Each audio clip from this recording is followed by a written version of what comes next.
ਅੱਖਰ ਕੋਈ ਮੁਨਾਫਕਤ ਵਾਲਾ ਸਾਥੋਂ ਅਲੀਕ ਨਹੀਂ ਹੁੰਦਾ। ਹਾਏ ਓਏ ਲੁੱਟ ਗਏ, ਹਾਏ ਓ ਮਰ ਗਏ, ਐਵੇਂ ਚੀਕ ਨਹੀਂ ਹੁੰਦਾ।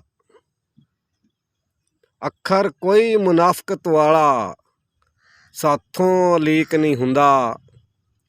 ਹਾਏ ਓਏ ਲੁੱਟ ਗਏ, ਹਾਏ ਓ ਮਰ ਗਏ, ਐਵੇਂ ਚੀਕ ਨਹੀਂ ਹੁੰਦਾ।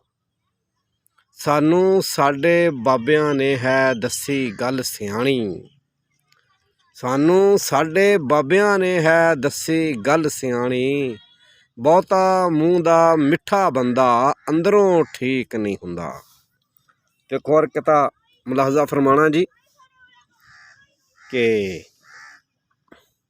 ਝੂਠੇ ਹਾਸੇ ਹੱਸ ਨਹੀਂ ਹੁੰਦੇ, ਦੁੱਖ ਕਿਸੇ ਨੂੰ ਦੱਸ ਨਹੀਂ ਹੁੰਦੇ।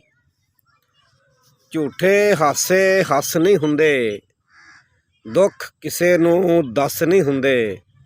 ਲੇਖਾਂ ਲਿਖਿਆ ਸਭ ਨੂੰ ਮਿਲਦਾ, ਲੇਖ ਤੇ ਸਫਦਰ ਵਸ ਨਹੀਂ ਹੁੰਦੇ।